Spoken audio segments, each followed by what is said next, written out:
Hello, everybody, and welcome back to I'm Not the Book Fraud, but She Is. The name of the show, Rachel. What do you mean? That's what we talked about this morning. It's not what it is. That is what it is. I was making a joke. I was calling myself a fraud because I was having imposter syndrome. Well, tell your imposter syndrome to go away because today on I'm Not the Book Expert, but She Is, we are continuing our conversation on The Lightning Thief. Yes, we are continuing our conversation on The Lightning Thief. I am so excited. So, to recap really quickly, in the last episode, we talked about the Lightning Thief. We got the beginning of Percy's journey. We discovered he's the son of Poseidon. Spoilers, by the way, but I feel like everyone who's listened up to this point kind of knows this. And Percy has gone off on his quest to find Zeus's stolen lightning bolt and return it to him before all of Olympus breaks out in a war.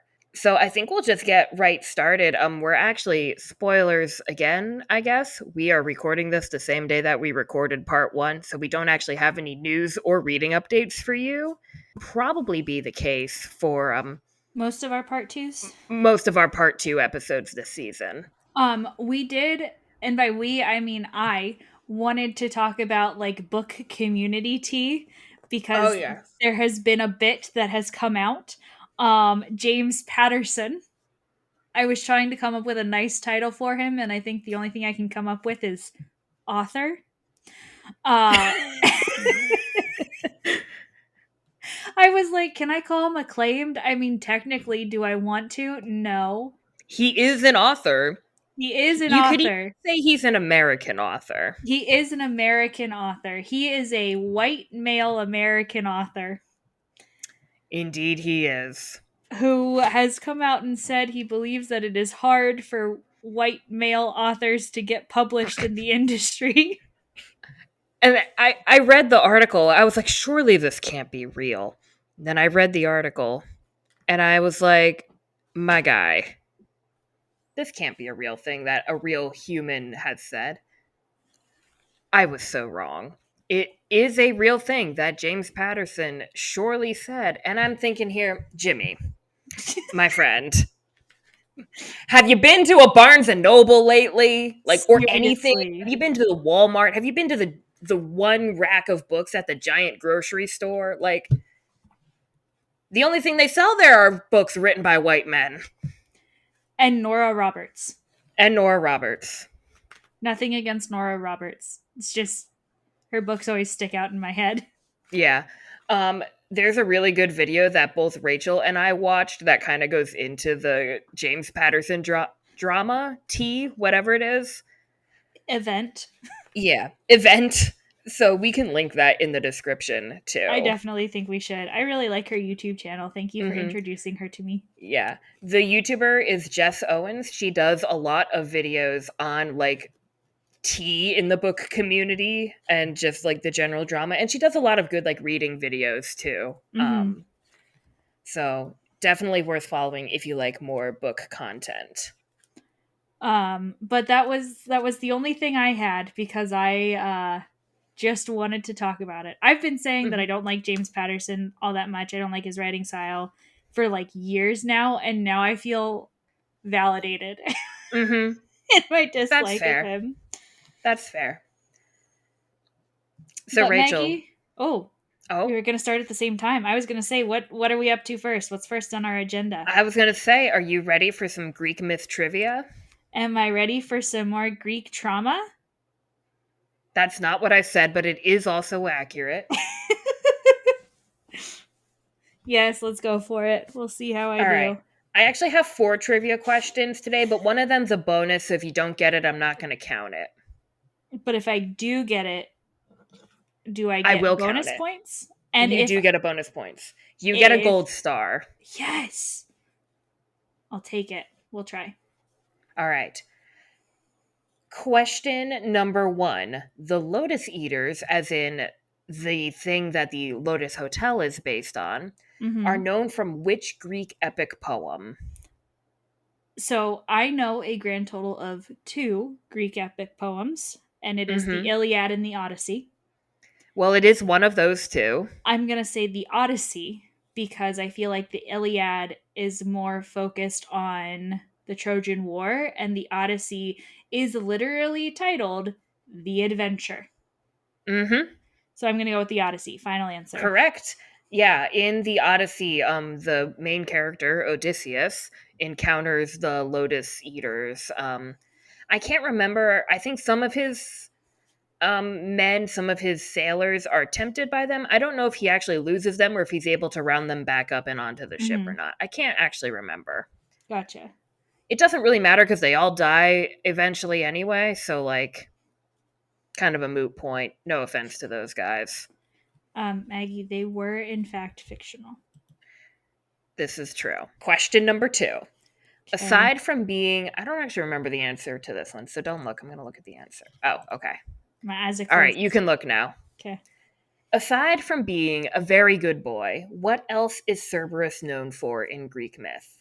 And I'll give you a hint, it relates to a pretty famous Greek hero. Was it one of the 7 things that Heracles had to do? It's not 7, but yes, I think there's 12. Am I Okay. right? Is it Yeah. trials? It's the 12 labors of Heracles, and Labors. Cerberus Okay. is the last one. He had to capture Cerberus. Okay. So yeah, look at I you go. I consider that a win. I I got would the number consider that a wrong, win. but I got the right story. It wasn't. I wasn't really concerned about the number. If you said Heracles had to do a thing with him, I would have been like, yeah, that makes sense. Tracking. Some would say, Maggie, you're being too generous with the trivia questions. And I say to those people, who's in charge here? I'm in charge. I would say crow fingers at them, and if you understand that, thank you for getting my reference. Okay, last myth question. 4 or 5, depending on how you count it, mythical heroes have been said to travel to the underworld while still living and return. Can you name 2 of them? Heracles is, in my opinion, for sure one. Mm-hmm. Orpheus. Mm-hmm. Can I keep trying? Yeah, keep going. Uh, Odysseus. Mm-hmm. Theseus. Yes. The last one's a little tricky. I don't know the last one, so I'm gonna take a stab in the dark and just say Jason. It is not Jason. It is Okay. Aeneas, Okay. who isn't really Greek. I mean, he's Greek myth adjacent because the Aeneid is Roman. Yeah. Um, but Aeneas does appear in the Iliad. It's just not really part of the story in the Iliad. I'm gonna Um, take that though, because I did get 4 out of 5. you got 4 of them. The one that is kind of iffy is Odysseus because, like, technically he doesn't go to the underworld, but, like, he gets pretty close. So I Yeah. was going to count that. There you I go. I I am 3 for 3 right now. 3 for 3 right now. And finally, this will lead right into our discussion today. How tall is the Gateway Arch? The correct answer is hella tall. That is correct. I would like a more mathematical guess. Gosh darn it. Um, I have seen it from Really? afar. Yeah, so my family drove across the country when we moved from Washington State to Maryland. That makes Um, sense. and we drove past it. I'm going to say it is at least 600 feet. And if you want me to give you a specific answer, I'm going to say 637 feet because 37 is my sister's favorite number. It is 630 feet. I'm going to take that as a win. I'm going to take that as a win. So now you get a bonus point. Yes, I am 4 for 3, technically. Gold star. Yeah, so the Gateway Arch is 630 feet tall or 192 meters. For those of you who are not in the United States, which, There's a couple of there's a listeners. couple of you. Um, However, the most accurate measurement is hella tall. Correct. Yes. Well, speaking of the Gateway Arch, Are you ready to talk about the Lightning Thief Part 2? I am so ready to talk about the Lightning Thief Part 2. In reviewing our notes for this, there were many points where it just says Rachel's rantings. Mm-hmm. So be prepared. Fasten your seatbelts, folks. It's going to be a wonderful ride. Well, I was going to say bumpy, so it'll be a ride. It'll be a ride. Rachel, would you like to read our summary for this part of the book, this I second half of would the book? love to. After defeating Medusa, Percy, Annabeth, and Grover continue west in search of Zeus's lightning bolt. They meet monsters at national monuments, gods at roadside diners, and an adorable underworld dog. Meanwhile, things are growing tense at Camp Half Blood, and Percy is wanted by the mortal authorities. Will the trio be able to find the stolen lightning bolt before Olympus breaks out in an all out war? Dun dun I was dun. thinking the exact same thing. And just as a refresher, we mentioned these in the last episode, but just a couple of trigger warnings for the Lightning Thief. There are instances of abusive relationships, death, and murder. So just be Mhm. mindful of that as you read this book and listen to this podcast, because we will likely be talking about some of those things. Indeed. So, in our preparation for this episode, Rachel brought up the very good point in that, Maggie, you mentioned that there was a prophecy in part one. You did not talk about the prophecy at all. And I was like, you're right, Rachel. I'm just a moron. So, before we continue, Actually, in the notes, you said knucklehead. okay, I am a knucklehead. I would not say those words, but I just I wanted to make said those sure you words. were accurate to your notes. Thank you. Thank you for correcting me in my insults to myself. You're welcome. What else are friends for? So just because we will likely be talking about the prophecy that Percy received from the Oracle, here is that prophecy in its entirety. You shall go west and face the god who has turned. You shall find what was stolen and see it safely returned.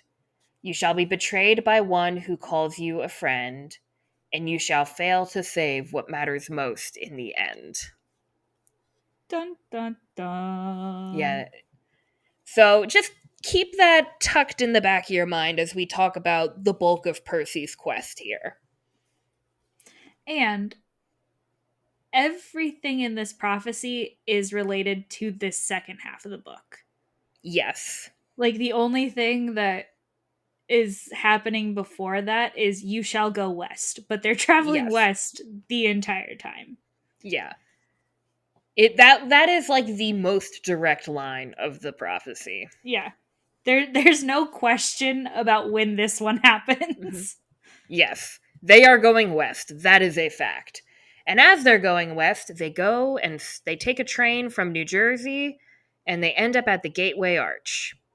They have like, I don't know if you call it a layover when you're on a train, but they have like a stop there for a little while before they can continue on the train west. Mm-hmm.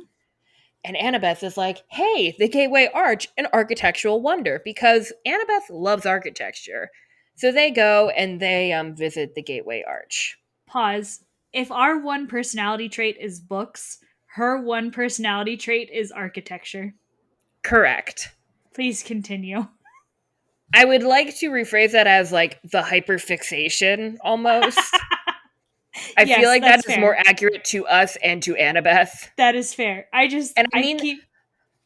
Go ahead.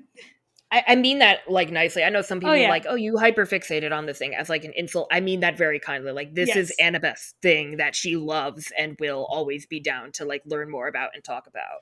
I just keep thinking about the conversation I had with my students, and they were like, "Oh, you have a podcast?" And I was like, "Yeah." And they're like, "What's it about?" And I'm like, "I have one personality trait to you. What is it about?" I am an English teacher. you What do you make think my podcast is about? you make fun of the number of books I read. Like, use your critical thinking skills here. It's not that hard. Yup. I love my kids, just for the I know you record. do. So they're in the museum at the monument there. And Percy's like, I'm not really one for museums.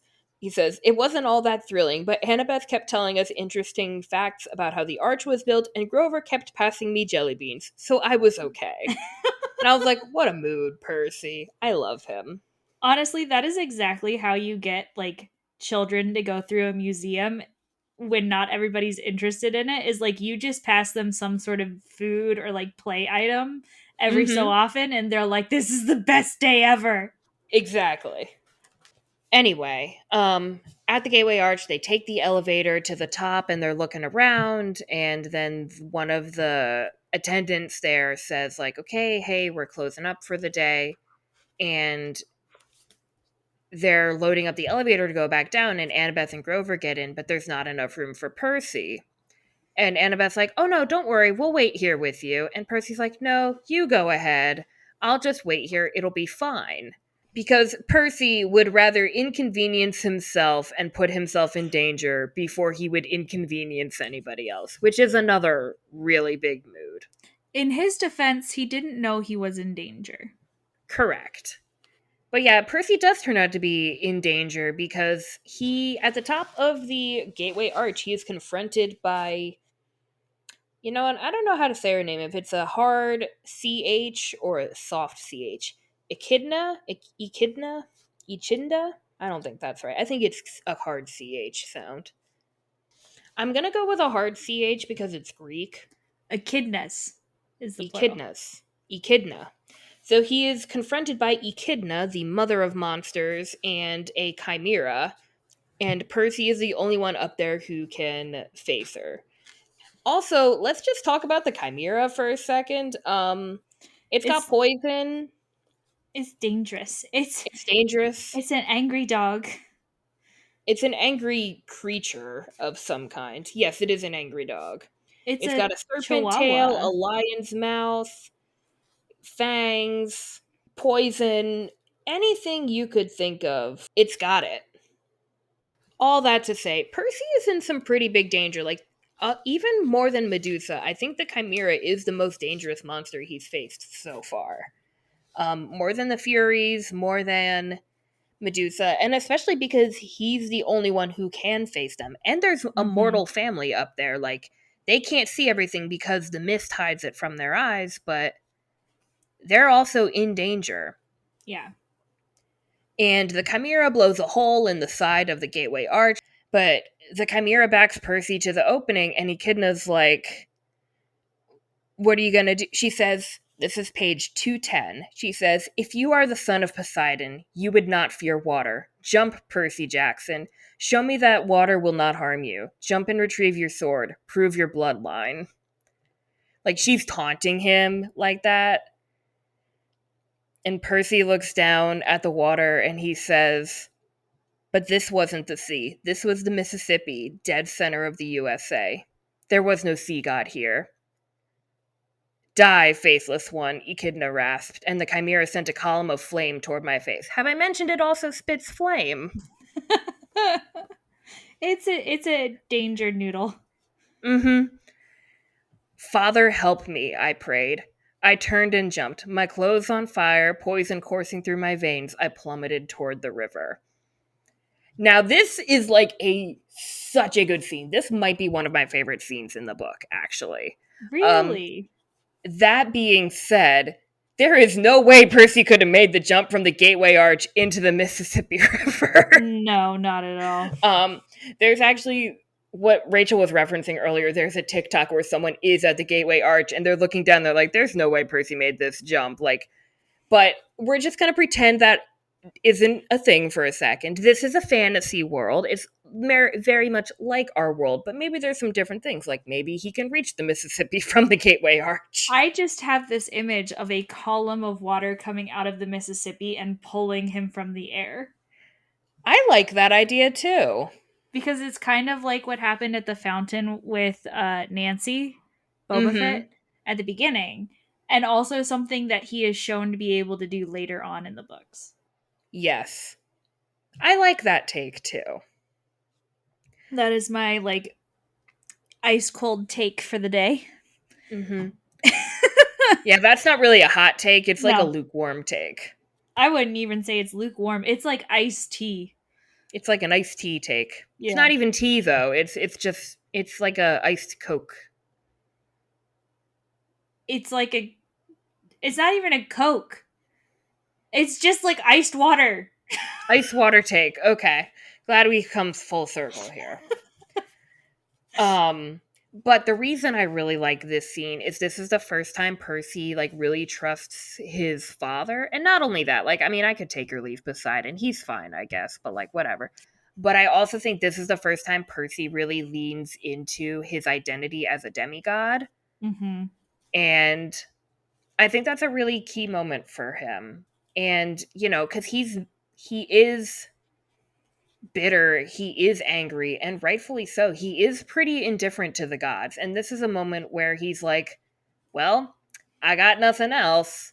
And he takes a literal leap of faith in some ways. And I don't know, I'll put it this way Poseidon has done nothing to deserve Percy's trust in him. 100%. But the fact that Percy still places that trust in him in this moment says a lot about Percy as a character. I think it can go back to his fatal flaw. Mm-hmm. Which is loyalty for those of you playing along at home Yes, we talked about that in the last episode. in the last episode. So Percy does survive his dive into the Mississippi. I'm sure it is not pleasant because it is the Mississippi. Um, but he does make it out fine. He and Annabeth and Grover get back to the train and they get the heck out of St. Louis. However, before we leave St. Louis, Maggie, Mm-hmm. we have this really big growth moment between Annabeth and Percy Oh, where yes. they are like literally just talking, and Annabeth is upset, and they're talking. Like they're just going back and Mm-hmm. forth. And we get a lot of background on Annabeth and specifically how she came to camp, right? Right. So she's talking about her dad, who is mortal because her mom is Athena. And she goes, he doesn't care about me. She said, his wife, my stepmom, treated me like a freak. She wouldn't let me play with her children. My dad went along with her. Whenever something dangerous happened, something with monsters, they would both look at me resentfully. Like, how dare you put our family at risk? Finally, I took the hint. I wasn't wanted. I ran away. And we find out that she ran away at the age of 7. She is just a baby. That is way too long. That is way too young. I'm sorry. Way too Yeah. young for somebody to be on the run from their home. The one sliver, and it is a teeny, teeny, tiny sliver of I can forgive Dr. Chase just a little bit, is Mm-hmm. that Athena had Annabeth without his consent. Correct. Because Athena does not reproduce in how we would consider the traditional manner of reproduction. So she talks about how she is delivered by the west wind, and Right. how she would think that her dad would think this was a great miracle, but he always talked about my arrival as if it were the most inconvenient thing that had ever happened to him. I guess maybe she doesn't mention it in this scene specifically, but I don't think it's spoilers to talk about. So, in mythology, Athena is born from the head of Zeus. Like, she is, pardon the pun, but she is Zeus's brainchild, essentially. Right. Um, and there's actually a lot of interesting myth surrounding, like, how Athena comes to be. That's like some very niche mythology knowledge that I won't get into right now, but I know thanks to Lydia, who was my roommate and was doing a senior project about that partially involved Athena and sort of her origin story. And I got to learn so many interesting things from her. But all that to say, Athena is born from the head of Zeus. Mm-hmm. It is said in the Percy Jackson books, because Athena is technically considered in classical mythology to be a virgin goddess, and I know that's a complicated term, but for lack of a better term, that's what we're going with. Um, but the way that she has children in the Percy Jackson books is they are, again, brain children, basically. They are like formed from the intellectual connection or whatever between herself and her mortal lover. Forgive my crassness, but it's not like birth control was going to help in this situation. Right. But so I So it's have hard. So there's a lot of like complicated stuff here, right? Like Mr. Chase or Dr. Chase, I forget because he's a professor, did not ask to have this child. And he's like, look, I can't raise a kid. Like, I don't have the ability to do that in my life right now. And Athena's like, no, demigods have to be raised by their mortal parents, which I think is really unfair of Athena, honestly. Like, yeah, because there is no consent taken, right? Like, right. if this were an actual like sexual encounter that resulted in a pregnancy, Mm-hmm. and there was no consent taken, there would be no expectation of the party that was assaulted to then provide. I should rephrase that. There should not be an expectation of the assaulted party to then contribute to the rearing of the child. Right. Yeah, it's really messy, and I don't like it. Not that that excuses his neglect of Not at Annabeth. all. Like, Not that at is not all. an excuse. Like, your child does not deserve to bear the brunt of your Distrust? bitterness, Yeah. distress, I guess. Yeah. So Annabeth is still the victim here, and 100%. her father needs to kind of get his act together a little bit. But at the same time, I think this is kind of a less obvious instance, but this is another instance where mortals are paying the price of the gods' actions. Mm-hmm. Also, this is the calmest rant that I have had in the history of our podcast. Yes, but it's a good rant.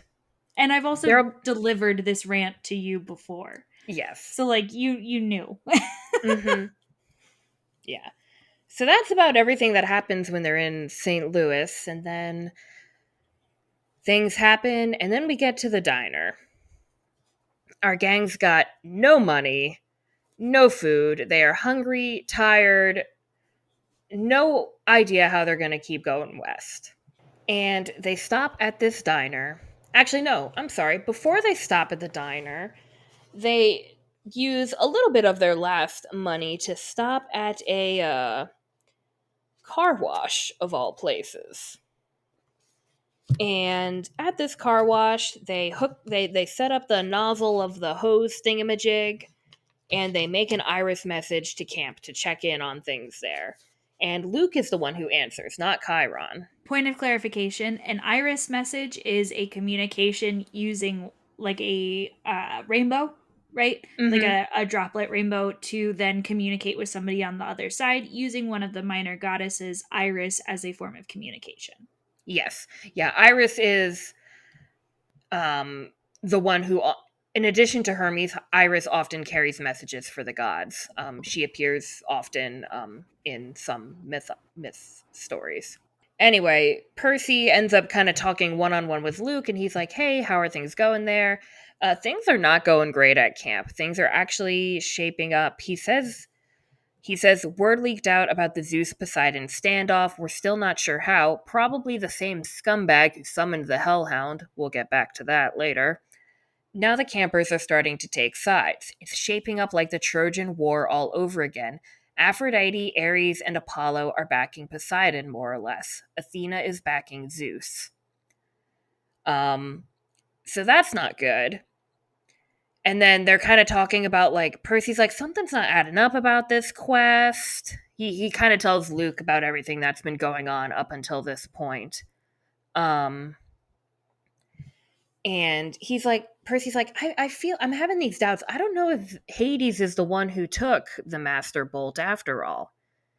And Luke thinks about this and he's like, well, Hades has the Helm of Darkness, which allows him to turn invisible. How could anyone else sneak into the throne room on Olympus and steal the Master Bolt? You'd have to be invisible, is what Luke says.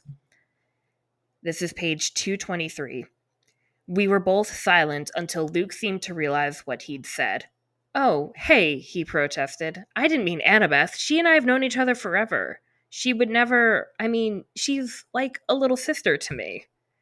And then they go on about like that little sister comment a little bit. Percy has a perspective on that. But that's what's important here is Luke invokes the idea of the Trojan War, which for those who aren't familiar with it, here's a quick crash course. Trojan War started because Paris from Troy stole Helen of wherever she's from, I forget. Um, he kind of kidnapped her or spirited her away back to Troy, and all these men from Troy were like, hey, give Menelaus back his wife, even though Menelaus is kind of a wuss and, probably deserved it. Anyway, so Paris was chosen to decide a dispute between three of the goddesses, Hera, Athena, and Aphrodite. There was a golden apple thrown in by the goddess of discord, Eris, or goddess of strife, I guess, depending on who you ask. She throws this golden apple in that in some stories is described as like to the fairest, I think it is, or to the most beautiful. I can't quite remember. Um, and these three goddesses are fighting over it, and they're like, "Hey, you, Paris, this kid, you pick between us who should get this apple." And each of the goddesses offer Paris something different.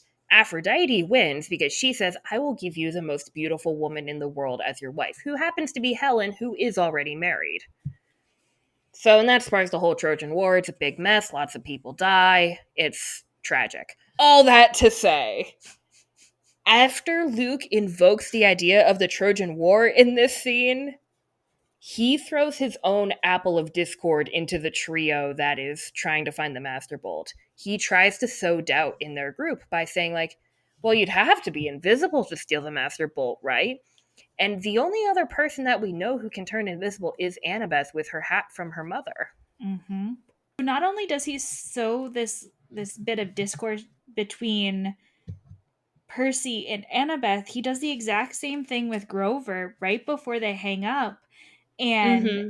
he he being Luke is talking to Percy and is like, and tell Grover it'll be better this time. Nobody will get turned into a pine tree if he just, and then the call ends.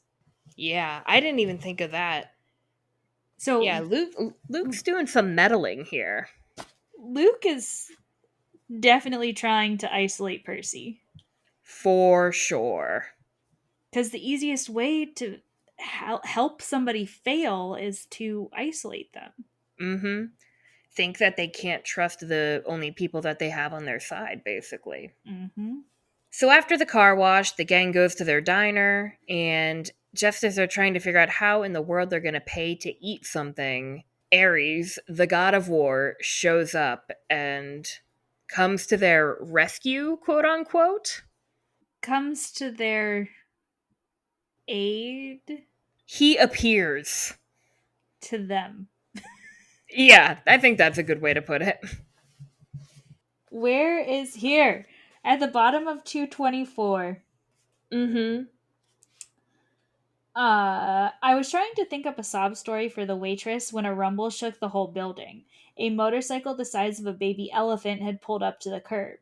All conversations in the diner stopped. The motorcycle's headlight glared red, its gas tank had flames painted on it, and a shotgun holster riveted on either side, complete with shotguns.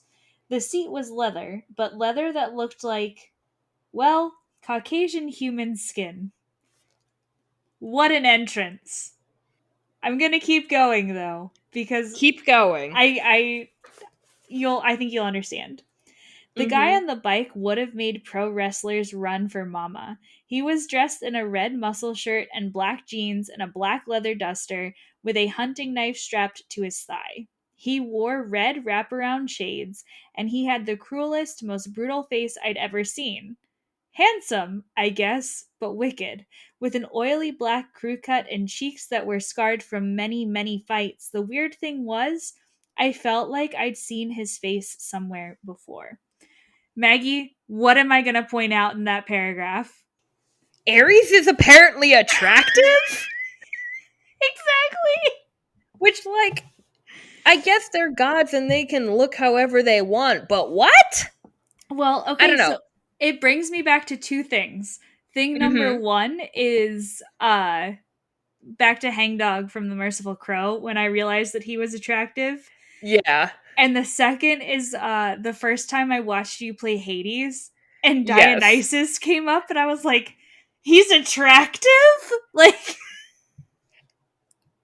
And I don't personally feel this way, but I feel like there is a general consensus that Ares' design in Hades is also rather attractive. yes. I have seen that said on the internet. That's all I'm going to go with.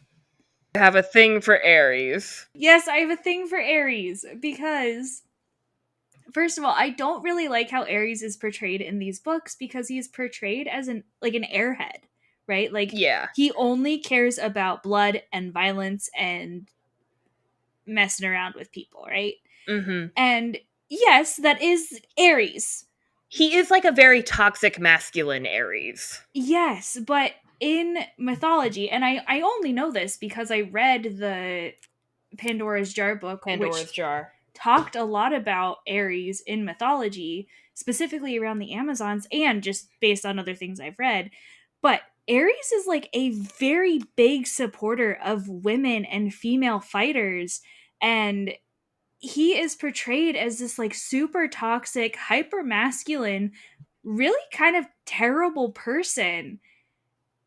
And that's not necessarily accurate to the myth, right? Like Mm-hmm. he is portrayed as a villain. Mm-hmm.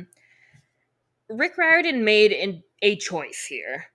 And Yes. I'm not sure necessarily I'm on board with that choice, but I also don't know if I would go as far as say it's like it was the quote unquote wrong choice. It was definitely a choice. Mm-hmm.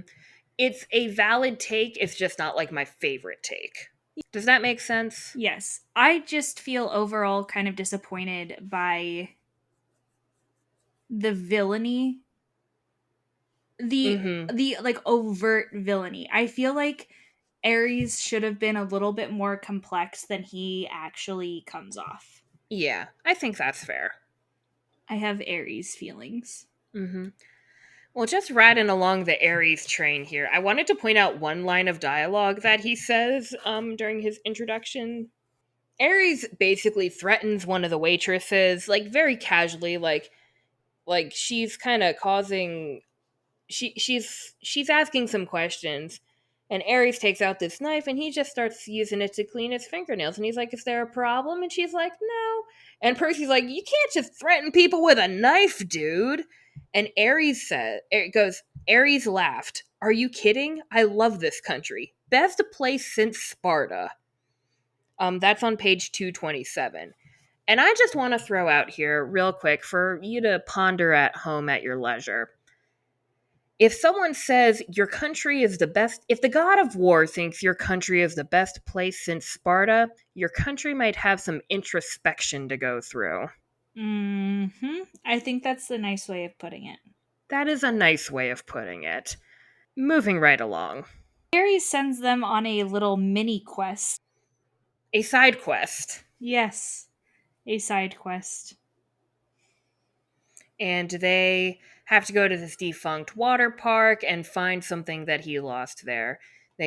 Annabeth and Percy end up having to ride the thrill ride of love, Which kind of makes on them accident. both blush Yeah, it's actually pretty hard. cute. Yes, I'm excited to see that in the TV show. Mm-hmm. Because like it is weird, right? Like especially at that age, it's like, oh, this is like ah. Even though you know nobody's gonna see you, you're still like, who's gonna see us? Right. Like, yeah. So they do complete that quest. I don't really have much to say about that. It is a really fun scene to watch, or to watch. Yep, to listen. Nope. To engage with. To engage with, to read, perhaps would be the word I was looking for. It is a fun scene to read, but I don't really have much to say about it. Mm-hmm. Though we do see Annabeth's fear of spiders here. Very strongly. Very strongly. And finally, as they're returning this item to Ares and they're kind of having their last conversation with him for right now, Percy kind of snaps back at Ares a little bit And one of the things that I noticed Percy does throughout his conversations with Ares is that he always refers to Ares as like just a bully, which Mm-hmm. I think is very interesting. Percy is not intimidated by Ares where other people would be. He's like, yeah, he's just like a bully, just like the people I had to deal with at school all the time. Like it's not great, but like I can handle this. Mm-hmm. Then the gang heads to Vegas. They get a ride in the back of a That in the back of an animal transport vehicle, which Ares had arranged. mhm. And the animal transport vehicle is in fact animal traffickers. Mm-hmm. Um Fortunately, the great news is when they get to Vegas, the three of them do release these captive animals, and Grover, being connected to nature, is able to give them a like satyr's blessing so that they will be safe until they reach the wild. Mm-hmm. So it all ends well for the animals. Unfortunately, the demigods don't have it so great. They're trying to find a place to stay in Vegas, and they end up at the Lotus Hotel and Casino. I forget what it's called. It's been called a bunch of things. I think that People gets call it is the Lotus Casino. Sorry. it does have a hotel attached to it. Yes. So they end up they're like, oh no, we can't afford this, and they get these cards that just allow them to do anything they want in this place. Um, there's all kinds of video games, like things better than anyone ever imagined. You can watch any TV channel. There's food whenever you want. They get showers. They get clean beds. As we kind of alluded to in our trivia portion of this episode, Lotus Casino bad.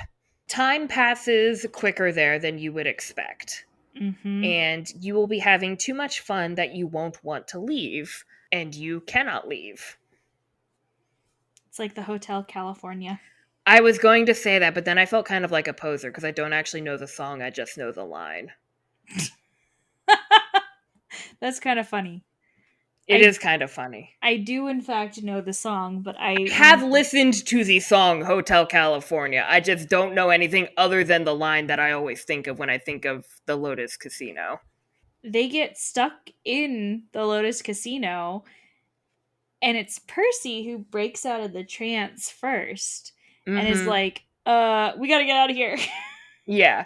And they're like, yeah, we've only been here for a couple hours. They were there for 5 days, which means that their deadline of the summer solstice is real close. All I want to really say about this is I know the hotel is evil and all this, and like it's bad and traps people and blah blah blah. But you know what? It's really heartwarming to like see Percy, Annabeth, and Grover get to enjoy something for once.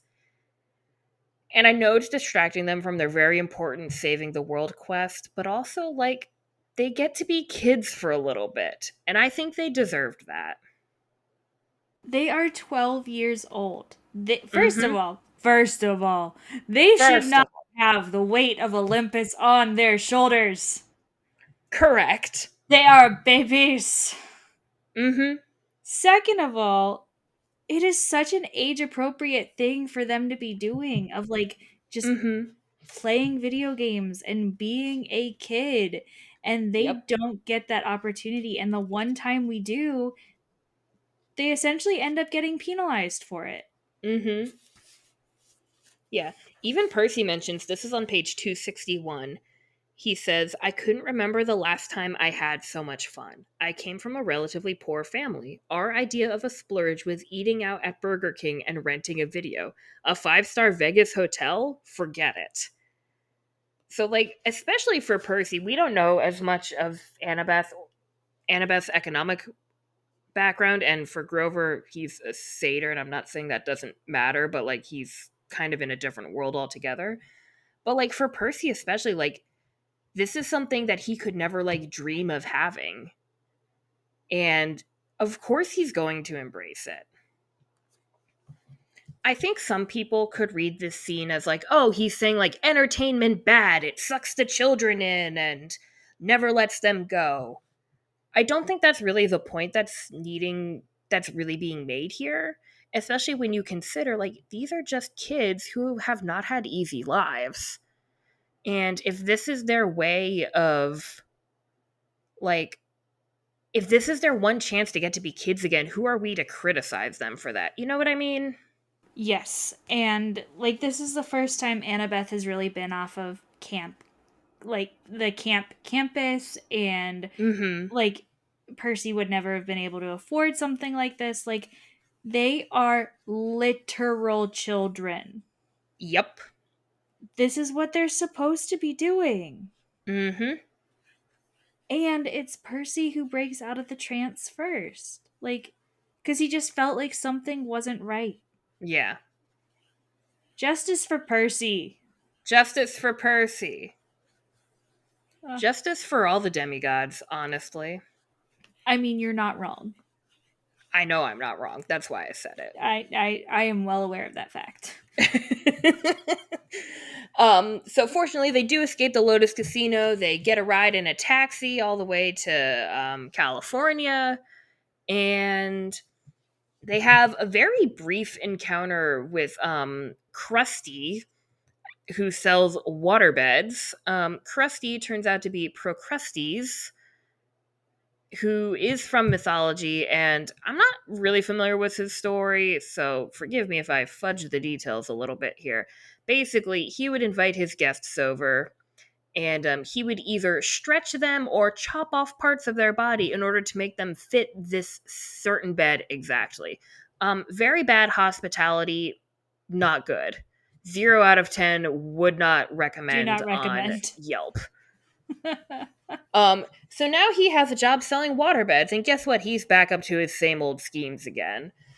Fortunately, Percy is able to kind of trick him into testing out one of his own magical waterbeds. And he's like, "Hey, would this waterbed, like, you say it has it has like perfect stability, like you'll never have any ripples. Would it even work on a big guy like you?" And Procrustes is like, yeah, of course it will. And Percy's like, well, why don't you show me? And of course, that's how Percy traps the guy and defeats him. Meanwhile, Grover and Annabeth have been stretched on some other beds. Yes, I would be interested in knowing how comfortable Percy finds the waterbeds just because he's the son of the sea god. Oh, interesting. I never thought of that before. Like, I feel like he would feel like he's like sleeping on a cloud. You know, Mm-hmm. like it is the best thing ever. I told you I have weird takes on things, Maggie. No, that's a good take. So after Percy frees Annabeth and Grover, Percy looks at Annabeth and he says, "You look taller." And Annabeth is not having it. I would also not be having it. Not I gonna can just lie. picture her looking at him and being like, "What the heck, Percy?" Perhaps with some stronger language, because I'm pretty sure 12-year-old Annabeth would curse like a sailor. I mean, considering she's been at camp without any real like adult parent supervision, I'm sure she does. Yes, I would, yeah. But this is middle grade, so we can't do that. Even though I know that they are like kids who are reading this are probably they've already heard all of it. Mm-hmm. But that's not the point we're making. But the children, Rachel, but what about the children? We need to protect the children. Bacon crow fingers. But the children, Rachel. Crow fingers. So after escaping from Krusty, we get to our long awaited arrival in the Underworld, where we are going to confront Hades and get him to give back the Master Bolt, and all will be well. Not exactly. First, our demigods have to convince Charon, the boatman, not to be confused with Chiron, which is how Percy often confuses him.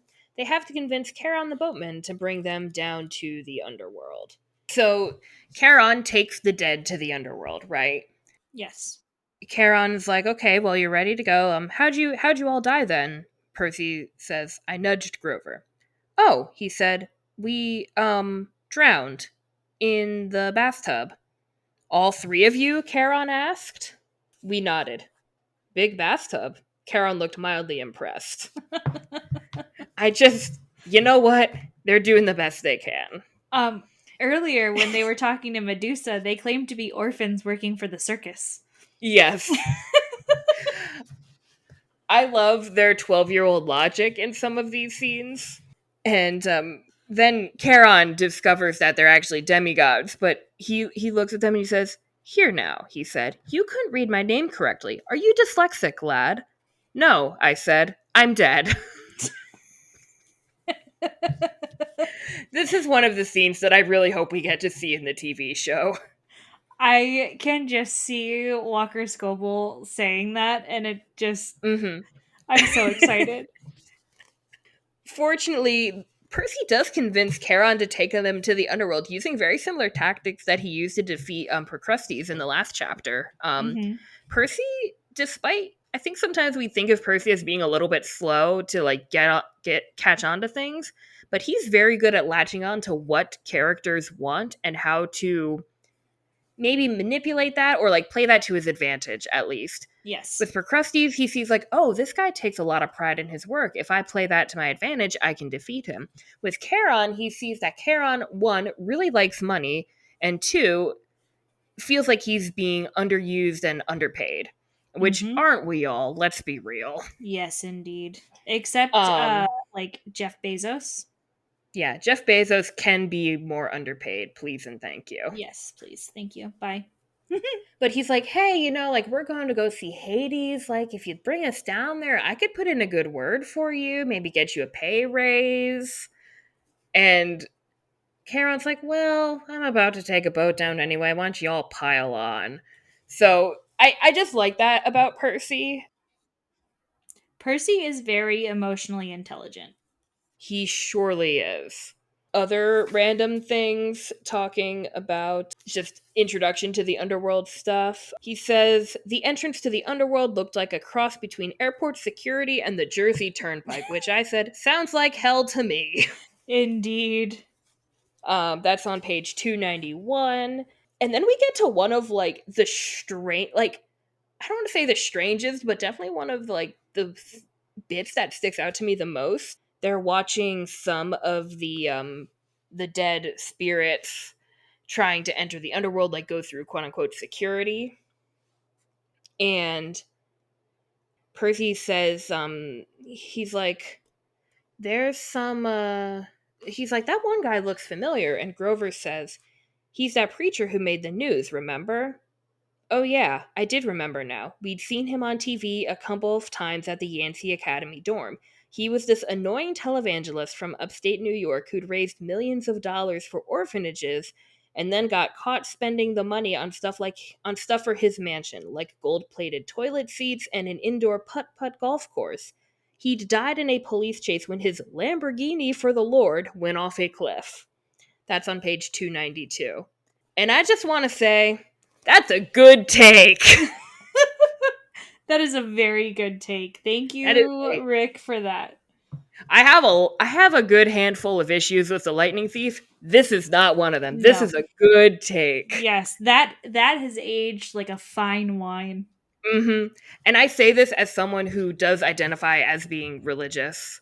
Like, yeah, we should hold them, these televangelists who scam money out of people, more accountable. And I'm glad that we do that here.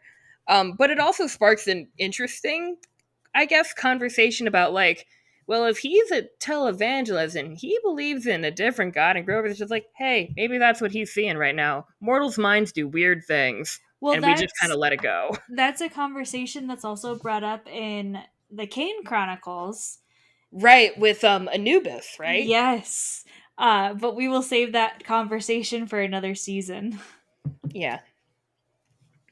It's very interesting because a lot of mythology is about afterlife and underworld and things like that, how Rick handles that in tandem with Mm-hmm. like modern religious beliefs. Then we get to the best part of the underworld, which is Cerberus. Cerberus. He is a very good boy. Yes, he is. And they get past him because Annabeth plays catch with him. And when they have to leave, Annabeth is like distraught over Because Cerberus. Cerberus is so sad. He just wants a friend. If I talk more about Cerberus, I'm gonna be upset. Then let's not talk more about Let's move on. Cerberus. Cerberus is a very good boy, and we love him very dearly. We surely do. And And then he, finally, oh, go ahead. one last note, Cerberus does eventually get a friend later on in the series. Yes, he does. So, now we can move on. Now we can move on. Finally, we get to meet Hades.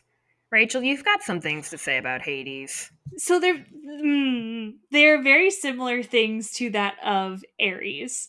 And it's why is Hades always portrayed as the villain and the bad guy? Because Hades is literally just the god of the dead. He is not god of death.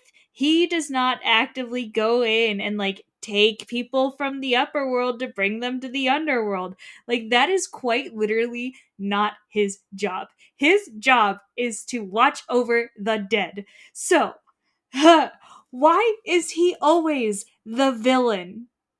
I don't have a good answer for you, but I do have a good thought that I just had. So, Thanatos is the god of death, right? He's often responsible for bringing beings to the underworld. Yes, he is. Um, think of Thanatos as like a parent dropping off their children at daycare. Hades is the one in charge of that daycare, except the daycare is eternity. Yes. And And Thanatos never comes back for his children. but Thanatos also isn't bad. Like death is Right. not a bad thing. It is Mhm. just the next thing.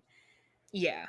But because it is so unknown, everybody is like that is the scariest thing I can ever face and like Hmm. yeah, sure, but it's not necessarily scary for you. It is scary for everyone you are leaving behind.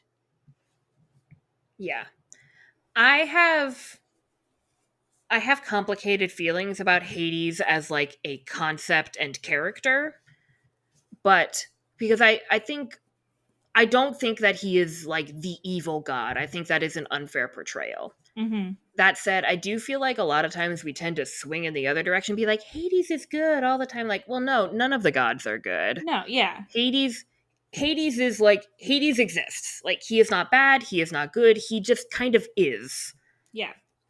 And either portraying him as being like so great and like wonderful and like the best of the gods, or portraying him as like this evil mastermind wants to kill everyone, neither of those are really fair, I think. But I would again, that might just be my hot take. I would say that Hades is should be more true neutral than just about Yes. anything else. Mhm. But those are my Hades feelings for the moment. So we confront Hades. We find out he's been holding Percy's mother captive. We find out that he doesn't actually have the lightning bolt. Hades thought that Percy had the lightning bolt and was bringing it to him. Hades also thought that Percy had His helm of darkness. yep. So there's a whole everything's a little bit confuddled right now. Um I have another. This is like an iceberg take, right? It's mhm. frozen solid.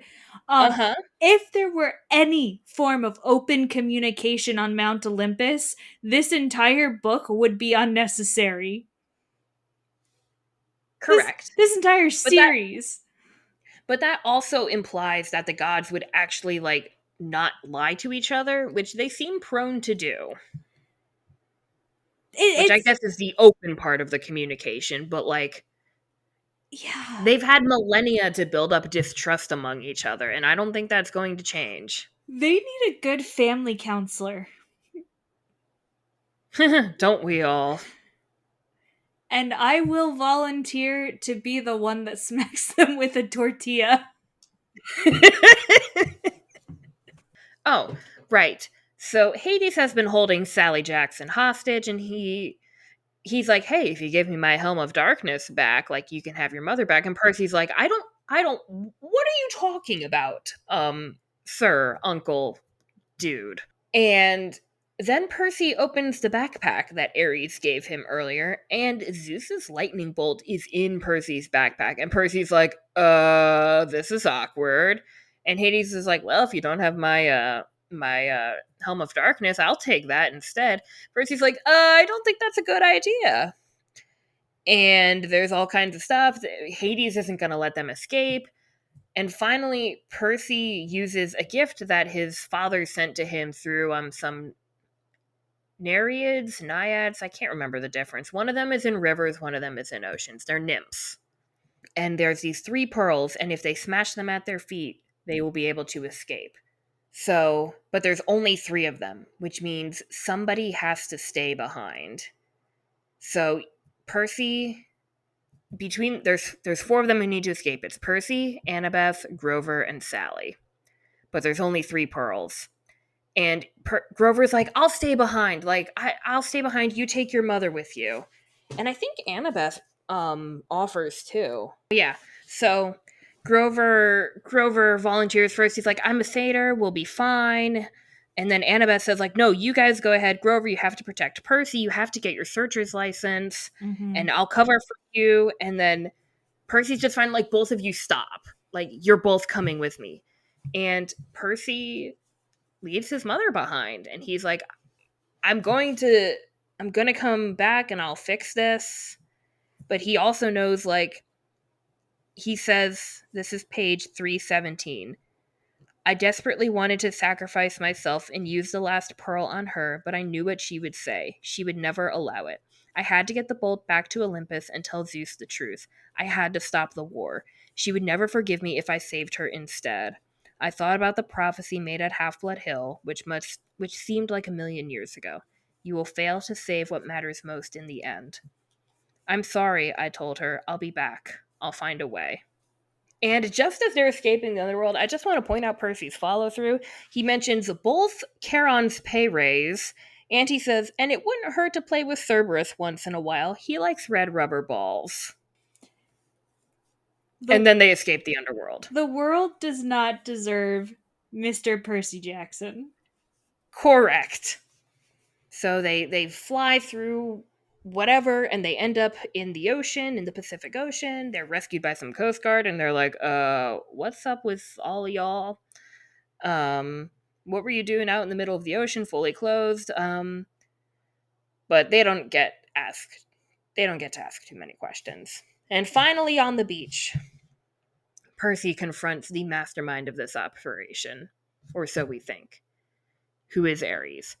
Ares, who was the one who gave Percy the lightning bolt in the backpack and had him deliver it to the Underworld.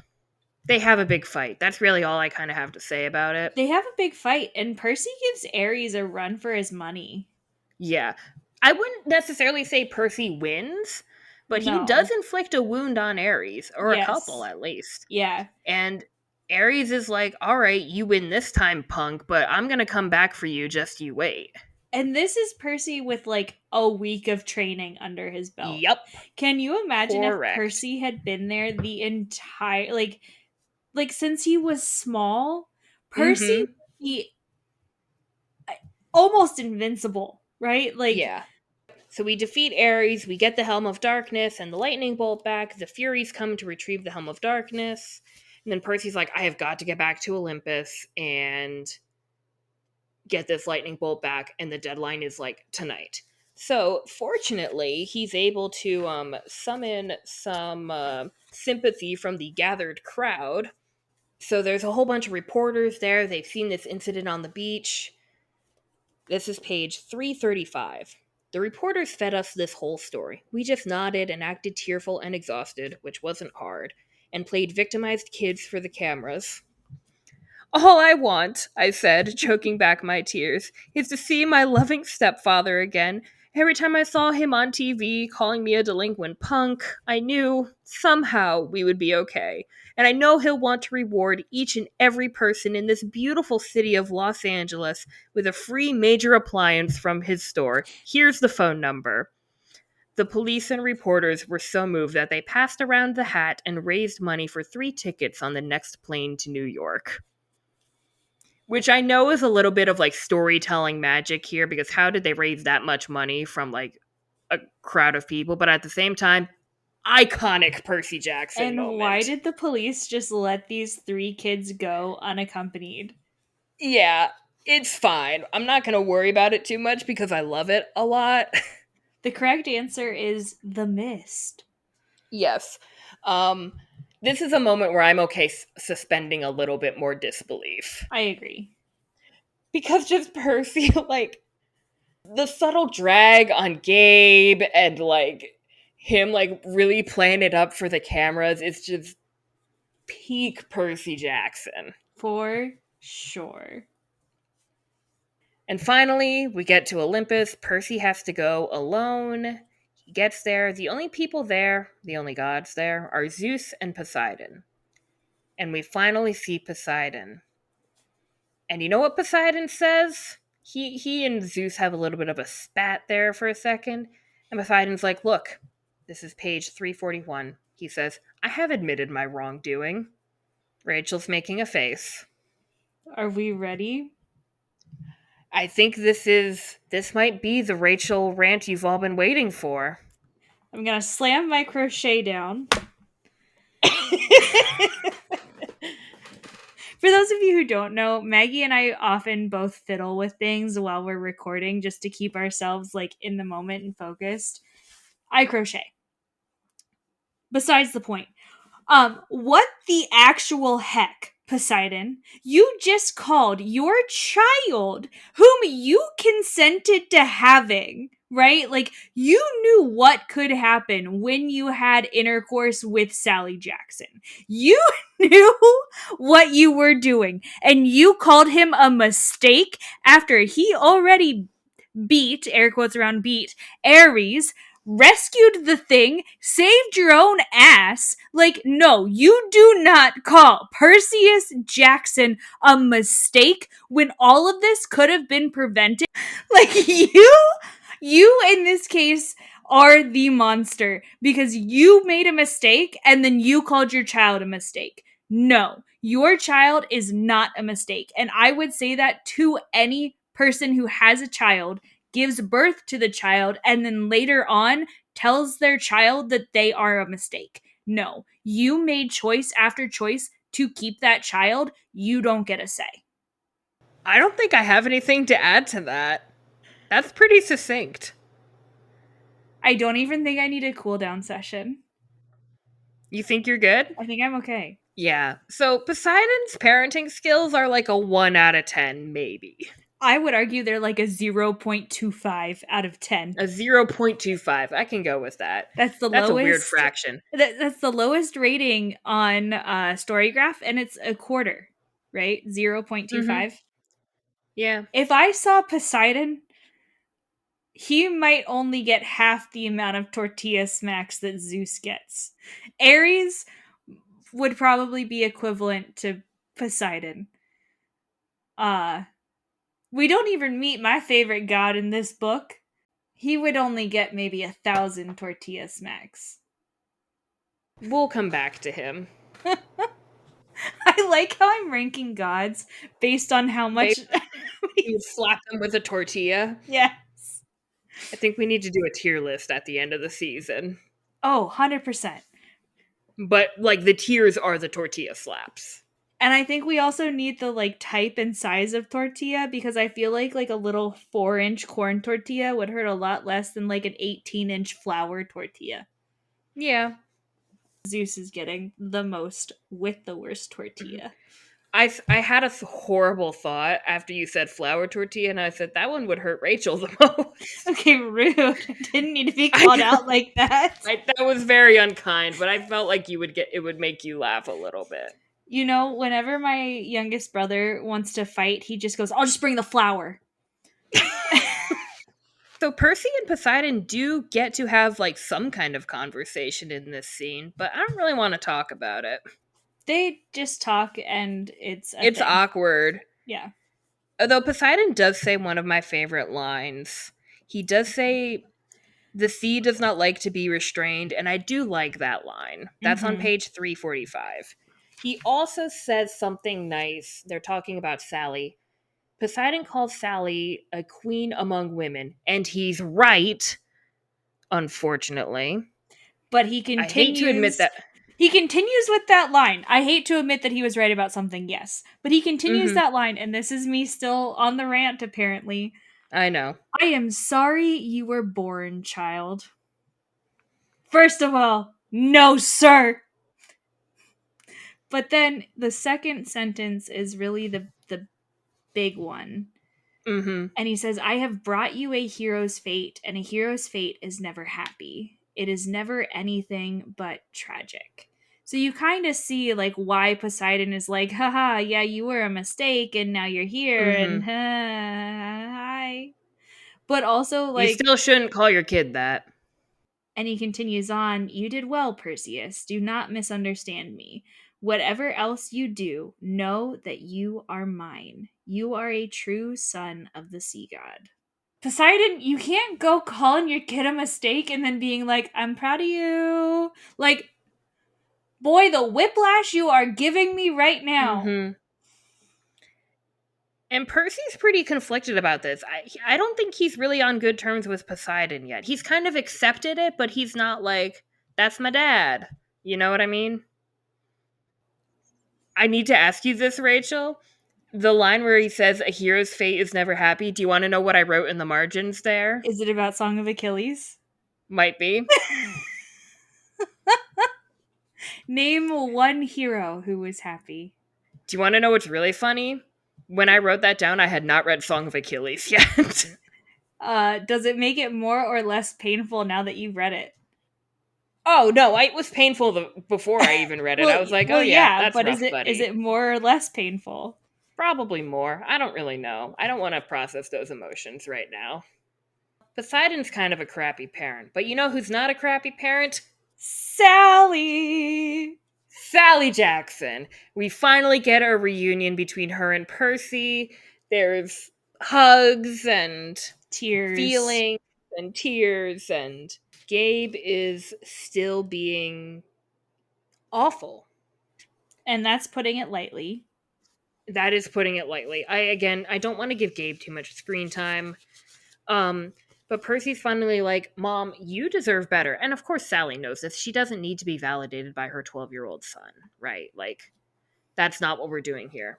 While Sally doesn't need the validation, we do have the moment where Percy sees Sally's reactions to Gabe and how Gabe was definitely more than just verbally and emotionally abusive, but also very much physically abusive towards Sally.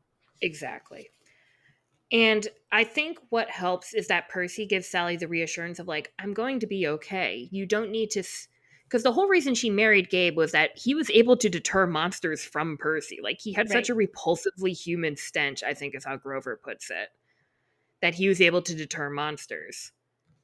And Percy's like, look, Mom, I'm going to be okay. You don't need to, like, do this for me anymore. Mm-hmm.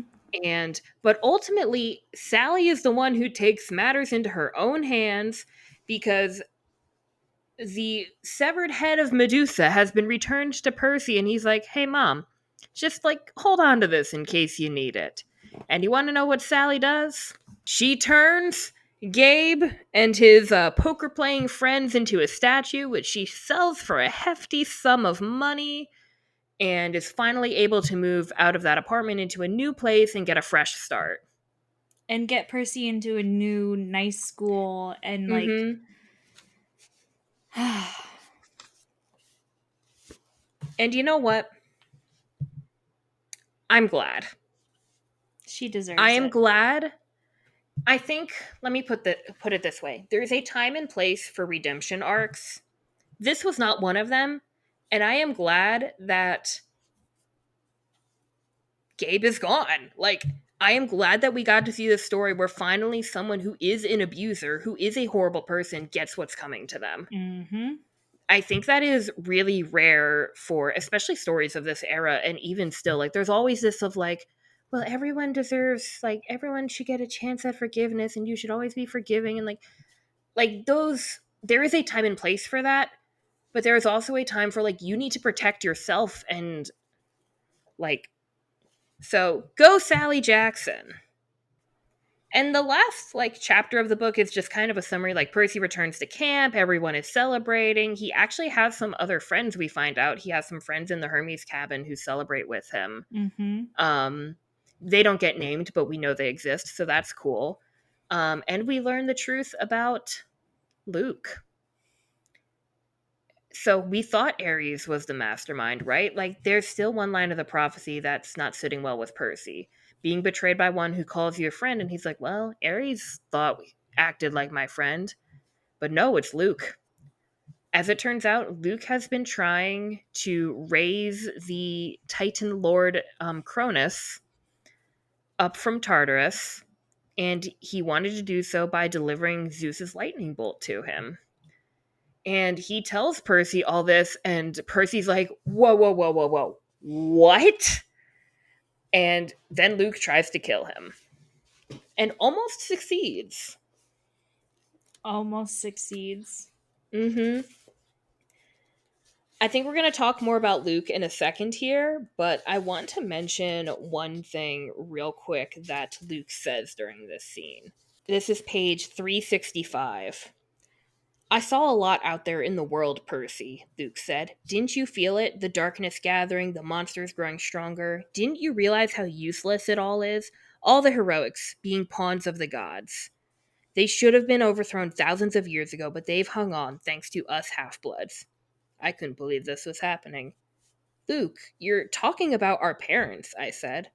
He laughed. That's supposed to make me love them? Their precious Western civilization is a disease, Percy. It's killing the world. The only way to stop it is to burn it to the ground, start over with something more honest. And for all of Luke's missteps here, his line about saying their precious Western civilization is a disease, we talked at length about that in the last episode, but Mm-hmm. that is an interesting point to bring up. And I don't know if I really disagree with Luke on that one. I would say I don't disagree with Luke on that one. Yeah.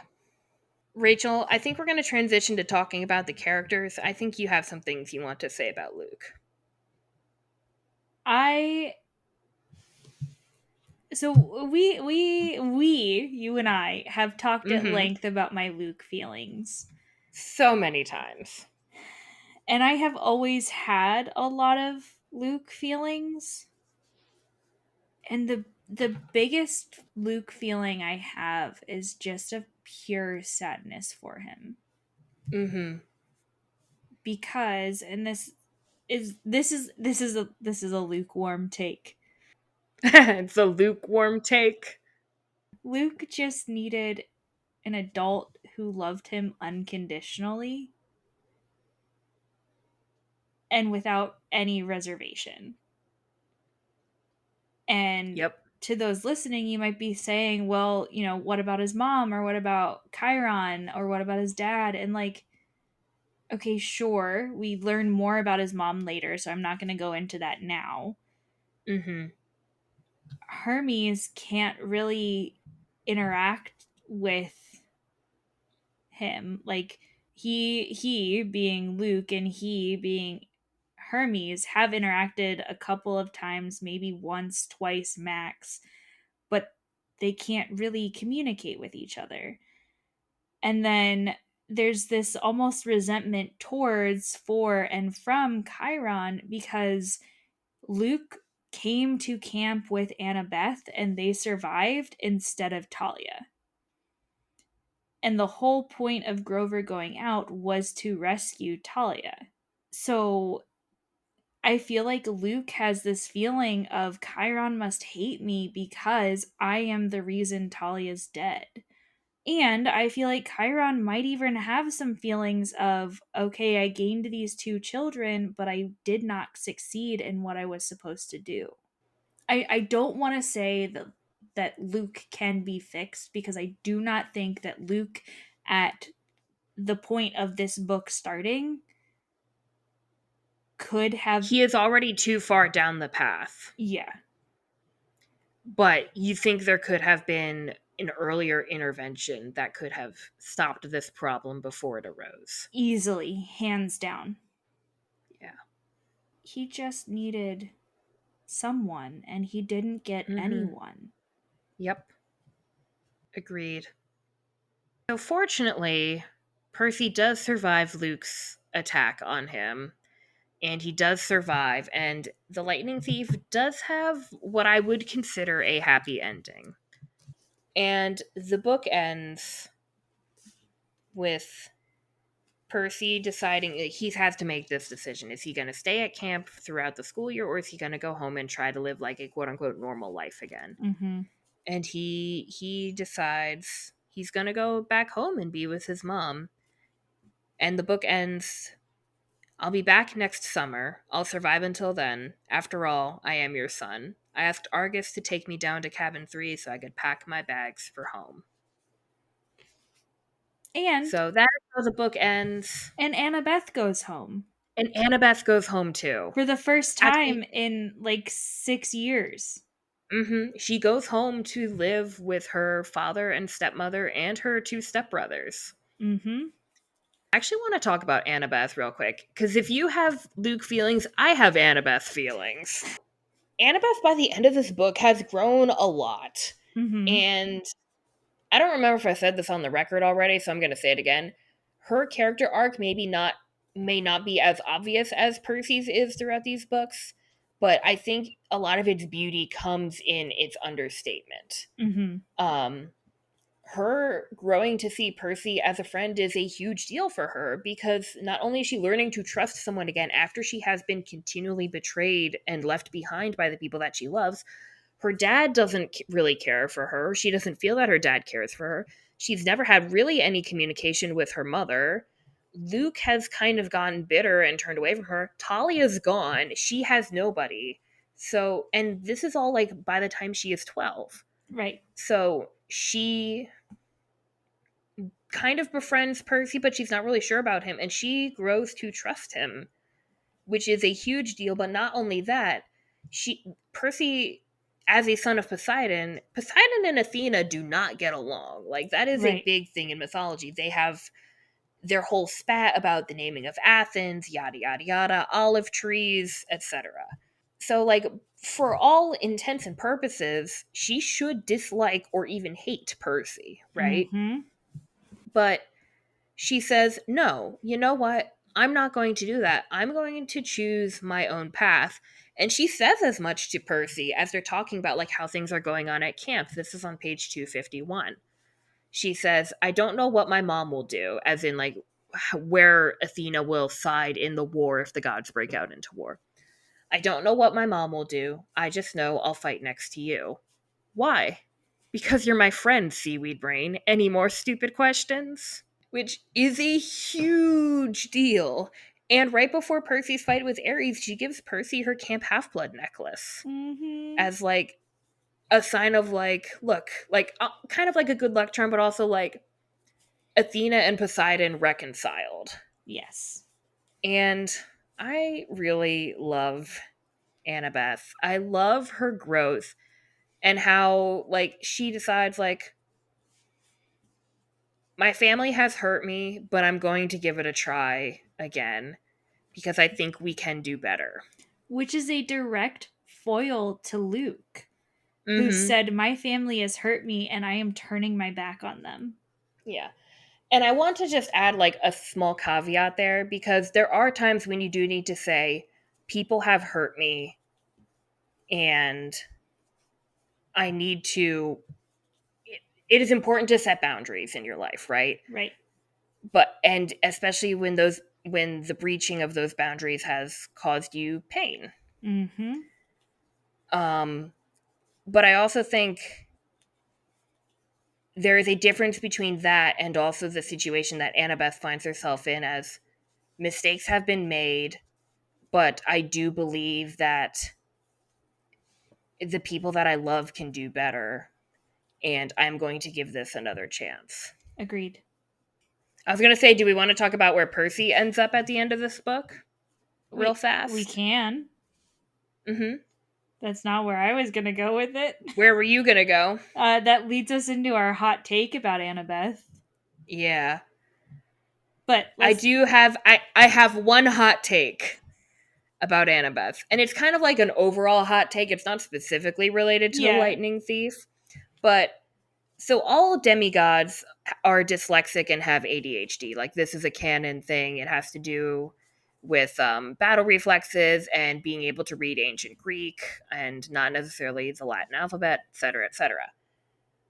I find that more often than not, the Percy Jackson fandom as a whole has either forgotten or erased Annabeth's dyslexia and ADHD. We always think Mm-hmm. of Percy as like, oh, he struggles with reading and like he has like these very impulsive and ADHD like tendencies. And those are all true.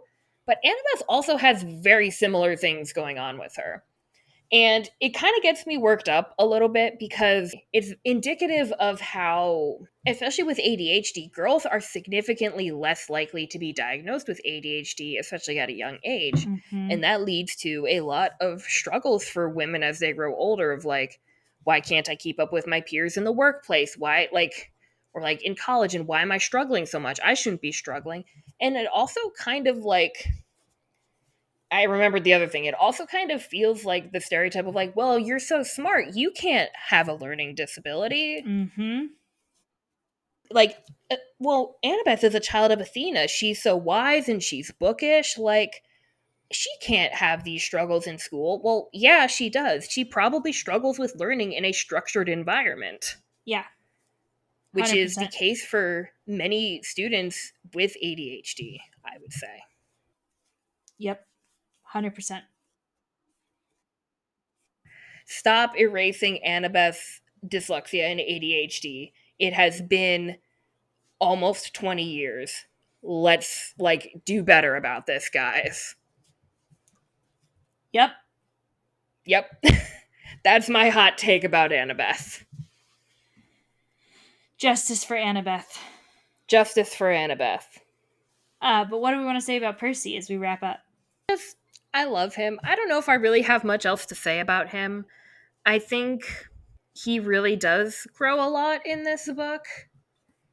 Obviously, because he's kind of the protagonist, but Kind of. yeah. I know. Maggie, do you know what the title of this series is? Son of the Sea God. See previous episode. I like the choices that Percy makes are really impactful. And while I don't know if I can really define his character growth in this book, it sets up a lot for how he grows in the rest of the series. Does that make sense to you? This is kind of a hot take, but I wouldn't say it's like piping hot. If Percy had sympathized more with Medusa, he would have joined Luke. I think that's a good take. And if he had I also feel like if at this point he knew more about this new world he was in, he would have joined Luke. Mm-hmm.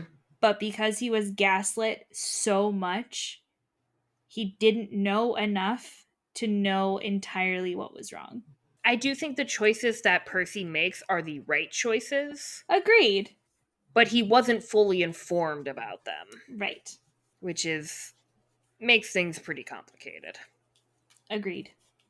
As per usual, I believe that all of the characters in this book deserve a hug and a nice, like, just therapy session.